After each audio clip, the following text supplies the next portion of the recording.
Ito po yung home remedy na pangkulay ng buhok. Ginaya ko po ito sa TikTok po. Ang mixture po nito is 3 tablespoons of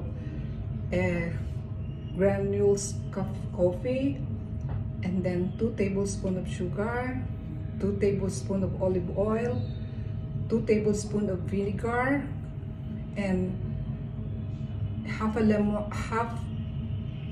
a juice of a lemon. Tapos 3 sachet of conditioner. Try natin kung effective siya. Tapos pagkatapos nito, i-cover mo siya ng 1 hour. Wait for 1 hour before you wash it.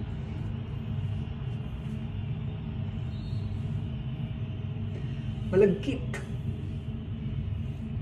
Nakasawa na kasing magkulay. Na masyadong naano yung anit. Baka dito baka effective ito.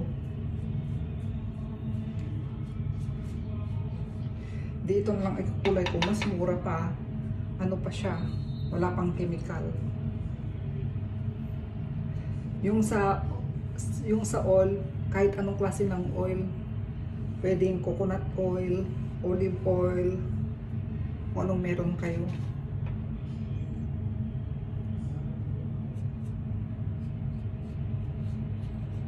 Bukan natin.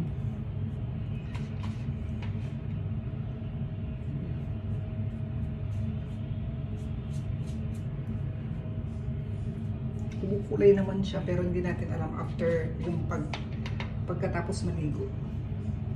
Yun ang importante na makita natin.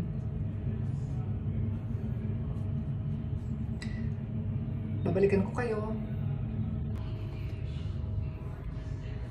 Tapos ayan na po siya, natapos ko na po. Takpan natin ng 1 hour bago natin siya paliguan. Let's see. I'll be right back. Now I'm ready to wash. Hugasan ko na siya. Babalik ako after. Sana successful. So, eto na po yung result niya. Ayan o, yung result niya. Ganon pa rin, walang nabago. So, hindi po siya totoo. At ibinabad ko po ito ng almost 2 hours kasi nagluto po ako. Sabi ko naman, wala namang chemical na nakalagay, so okay lang. So okay lang na ma-overbubbled siya. Pero wala pa rin nangyari.